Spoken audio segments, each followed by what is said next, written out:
Hello students, welcome back to my channel. कल IBPS SO law का paper हुआ and बहुत क्यूरियोसिटी बनी है स्टूडेंट्स में अगेन कि कट ऑफ क्या होगा। देखिए, सच्ची बात तो यह है कि कोई भी नहीं बता सकता एग्जैक्ट कट ऑफ, बट सब अपने प्रिडिक्शंस दे रहे हैं। मैंने भी सोचा एक अपना प्रिडिक्शन दूँ। आप मेरे ओपिनियन से सहमत हो सकते हैं, नहीं भी हो सकते हैं, ठीक है, and that is completely fine. So to begin with, देखिए, मैं पेपर को बहुत ईजी नहीं बोलूँगी। It was definitely not easy, it was tricky, but it was not very difficult. ऐसा भी नहीं था इसकी लास्ट ईयर की तरह बिल्कुल ही जैसे समझ ही नहीं आ रहा है कि क्या क्वेश्चन पूछा है, क्या आंसर हो सकता है, कुछ नहीं पता है, ऐसा भी नहीं था। तो let me go step by step and finally मैं आपको बताऊंगी मेरे हिसाब से कट ऑफ क्या होगी। So to begin with C English. English में आपके 25 मार्क्स का होता है, 50 क्वेश्चंस होते हैं। इसमें मुझे लगता है कि अगर एक एवरेज स्टूडेंट होगा, उसने सारे क्वेश्चंस तो देख ही लिए होंगे। जिसने भी थोड़े बहुत मॉक्स, एक दो मॉक्स भी दिए होंगे, थोड़ा सा पेपर पैटर्न का आइडिया होगा, उसने सारे क्वेश्चंस तो देख ही लिए होंगे। बट क्योंकि एक्यूरेसी बहुत इंपॉर्टेंट होती है, तो मुझे ऐसा लगता है कि अगर आपके 40 अटेम्प्ट हैं, मैं एकदम एवरेज लेके चल रही हूँ। एवरेज स्टूडेंट का अगर एक 40 उसने अटेम्प्ट किया, ठीक है, तो करेक्ट होने के 40 में से 40 इंग्लिश में थोड़ा सा डिफिकल्ट हो जाता है, क्योंकि डेफिनेटली देखिए पैसेजेस थे, पैसेजेस में डायरेक्ट आंसर्स नहीं थे, बहुत कम थे कि एकदम पैसेज में एकदम एक एग्जैक्ट लाइन लिखी और वही आंसर में, ये थोड़े कम थे। ट्रिकी पार्ट कहाँ आ जाता है कि जहाँ आपको एरर स्पॉट करना है, जहाँ आपको फ्रेज को रिप्लेस करना है, इनमें थोड़ा एरर के होने के चांसेस हैं। So considering all of that, I feel 25 में अगर आप after deducting the negative mark अगर आपके बन रहे हैं 17 मार्क्स, इससे ज़्यादा या इससे कम में मार्जिन बहुत बहुत मैं थोड़ा लीनियंट ही रह रही हूँ, तो +-2, ठीक है जी, 25 में +-2, तो it is a good score, ठीक है जी। ये बहुत ही मैं बहुत लीनियंसी के साथ मैं ये स्कोर दे रही हूँ। रीजनिंग आते हैं, रीजनिंग डेफिनेटली मैं कहूँगी कि पैसेजेस भरे हुए थे, पजल्स भरी हुई थी एकदम। कई बार तो ऐसा लगा कि स्टूडेंट्स को कि भाई हम अटेम्प्ट ही नहीं कर पाए, हम पढ़े ही नहीं हम पजल्स लेंथ देख के। दैट इज़ फाइन, ठीक है। आई थिंक जिसने भी थोड़ा सा प्रैक्टिस की होगी रीजनिंग की, उसको भी डिफ़िकल्टी तो आई ही, बट लास्ट ईयर की तरह नहीं था situation, I be very honest. इसमें मैं ये कहूँगी कि बहुत अच्छा अगर आपने अटेम्प्ट किया है, बहुत मैक्स टू मैक्स, तो वो होगा 50 में 30 क्वेश्चंस। ये तो अटेम्प्ट है। नेगेटिव करके अगर आप देखो तो मैक्स टू मैक्स कितना जा सकता है, 25 टू 26, ठीक है। अब एवरेज पे आते हैं।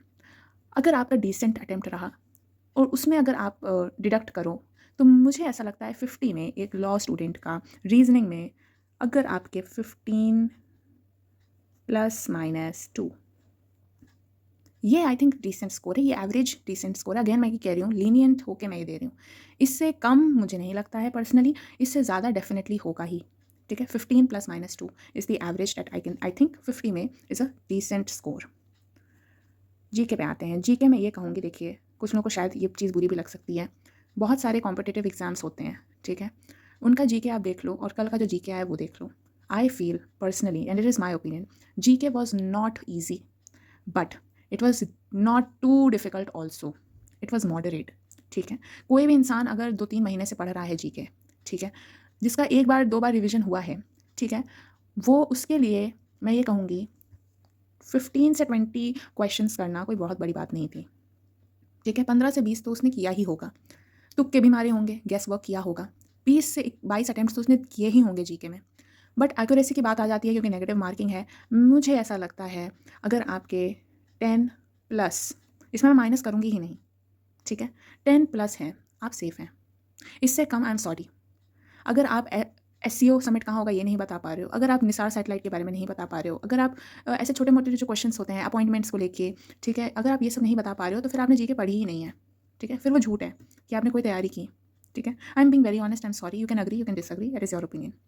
ये देख के अगर मैं टोटल निकालूँ तो कितना होगा भाई, 17, 15 एंड 10, ये बनाएगा आपका 42।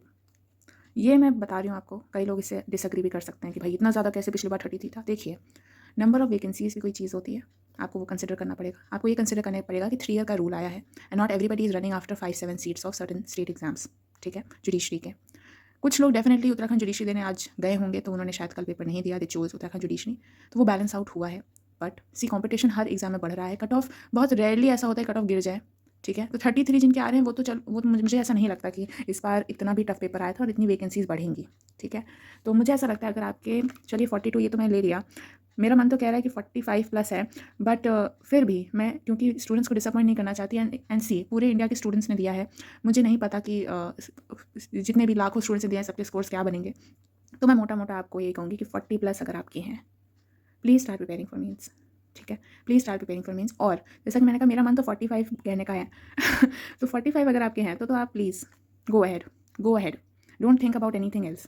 45 प्लस है तो प्लीज़ स्टार्ट प्रिपेयरिंग, फिर तो आपको किसी की सुननी ही नहीं चाहिए, आपको और कोई वीडियो देखना ही नहीं चाहिए। सो 40 प्लस वाले हैं तो थोड़े क्यूरियोसिटी में अभी भी हैं क्योंकि पता नहीं होगा नहीं होगा। तो 40 प्लस मेरे पर्सनल ओपिनियन से you can start preparing. 45 plus तो please don't stop searching for cut off videos, please start preparing. So that was my analysis. Thank you everybody. And if you like this analysis, please like my video and subscribe to my channel. Thank you.